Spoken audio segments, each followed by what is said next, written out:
It's now time for SME and On Point.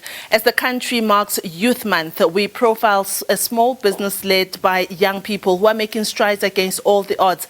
This week, we meet 123 Tutors, an award-winning EdTech startup that has developed an Uber-like tutor app. Their insert is edited by Langelihle Ndlovu. Friends since their university days, 25-year-old Aaron Bornman and 26-year-old Joseph Nyamariwata are now business partners.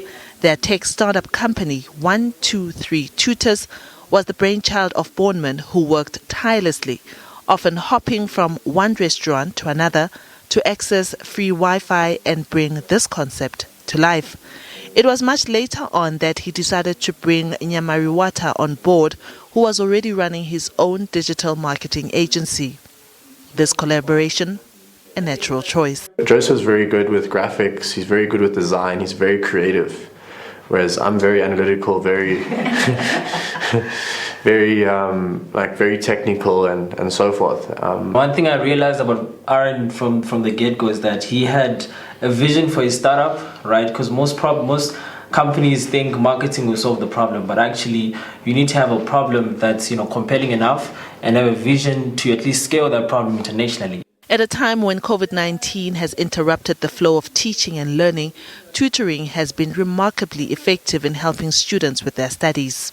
At the moment we're working on an algorithm that helps us take data from the tutor side and also take data from the student side so that we have a perfect match that we can produce. Because one problem that happens is with the agency based, you have a limited number of tutors to choose from, first of all, and then with the marketplace based platform, you also have a lot of people that you're choosing from and you don't really know which criteria to pick, right? So with our system, we're able at least to take that burden away from parents and students and just offer them the best tutor possible. This in turn also increases the chance of them succeeding from the relationship with the tutor because you've improved that match. A tutor is like your own personal coach or personal teacher. So students struggle with different things, right? Different concepts. One student will be in class, falls behind. Some students are just so behind they don't know what to do. So what the tutor does is the tutor says, okay, because the tutor knows the syllabus, knows the work very well, and can also communicate very well.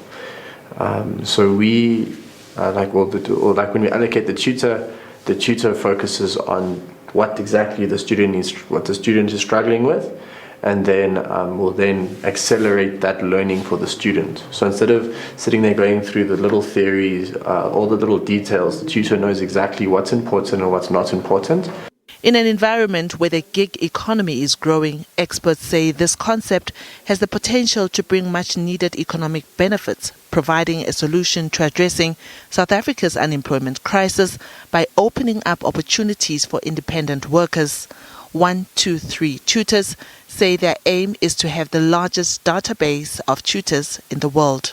As much as we have 3,000 tutors, we will always need more to fill in that database. And in terms of our goal, definitely is just to ensure that we have the largest database of tutors in South Africa, right? Which means more opportunities to more tutors and more options to more students, right? And then being able at least to take this and take it to all the universities across the continent and eventually across the entire world.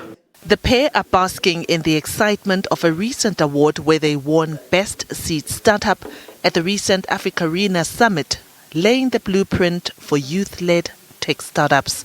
A huge milestone for us, because it's just like our concept is, we kind of avoid the pitching and invest. It's just always work on the business, right? Yeah. Just work on the business and that will sell itself. So that's what we've been doing for the last 3.5 years. Liabo Setho, SABC News, Johannesburg. Thank you so much to 123 Tutors for reaching out to us and sharing their story with SME OnPoint. Remember that we are on Facebook. Our Facebook page is at SME OnPoint. If you do want more information, our featured Business of the Week, we will be posting this SME feature on our Facebook page, and you'll be able to get a little bit more information from there. So that dreaded time of load shedding is upon us again. Of course, the kind of setback it brings to small businesses goes without saying. According to Eskom's own prediction, load shedding is going to be with us for such a long time. So it's now time for us to think of ways of surviving this time as small business owners. And I've invited Cheryl Pillay from Tushiya Advisory Services to join me today as we explore some of the survival tips that you can employ or you can explore for your small businesses. And we've also put together a few, about 4 points here on SME that we thought would be quite helpful. And Cheryl, thank you so much for joining us on SME OnPoint. This is quite a dreaded time, hey?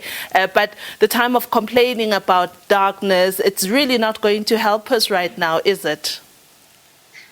Hi, Liabo. Good afternoon, and thank you so much for having me on the show.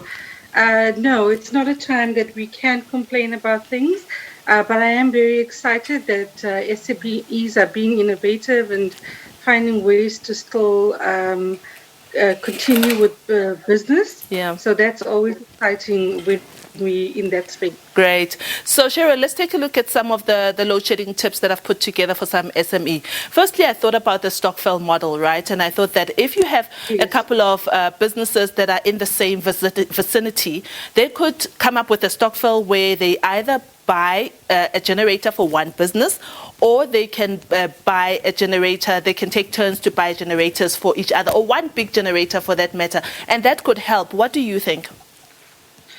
I think in general, the idea of a stockpile is a good idea because it does help SMEs for planned expenses. So, you're saving towards something.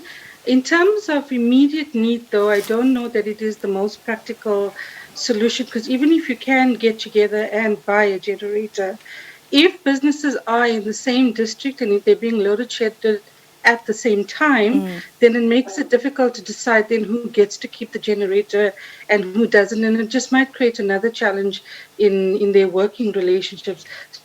So as a concept for saving money for planned expenditure, I think it's a great idea. Yeah. But for meeting immediate needs, it might help a day or two, but I think it might create other challenges in the working relationship. Understood. I've come up also with resource sharing and collaboration. What my thoughts were here are that if, for instance, you have a salon around the area and you have a client, Liabo is coming to do her hair, but you know that at that particular time you are going to be load shed. Maybe if you collaborate with another salon or a barber or whatever, you can then send me to that person and talk about a revenue sharing model. Feasible? Yes? No? It is feasible. I have, in conversation with some SMMEs, I have found that especially for this model works very well for service-based SMMEs, but also one where, industries like communications or PR, where it's office sharing and resource sharing, it works best in that space. But if we have to bring it down to other service-oriented SMEs like a salon, it is definitely possible. It just takes some good admin work. Yeah. And they have to be clear on the agreement of the usage of resources and how they're going to reimburse one another. And that there just needs to be clarity in the working agreement of how these things will be resourced and remunerated, but definitely very feasible. Very feasible. I'm going to take 3 and 4 at the same time because of time constraints. I looked here at flexibility, changing of production times. Of course, if you have, say, you have a food making business and you know that you're going to be load shed between 2 and 4 at the time where your customers are flowing in, you could consider cooking a little bit earlier. I don't know about how it would work out in terms of warming the food, though. Maybe you can come in then. Also exploring alternative sources of energy. Here, naturally, I was thinking about the issue of using gas, using solar panels and investing in those. So I would say that SMEs that manufacture goods and products are better suited for this kind of flexibility. However, it might not be the best option for the food industry. So while there is a degree of pre-preparation, that business owners can do. But from a consumer point of view, consumers would like their baked goods and their food or whatever it is they're buying for consumption to be fresh. So that market is driven by what the consumer needs in that situation. So I would then say, in terms of preparing for your business, you might not necessarily be able to make your food ahead of time, but what you can do then is invest in energy, alternative sources of energy.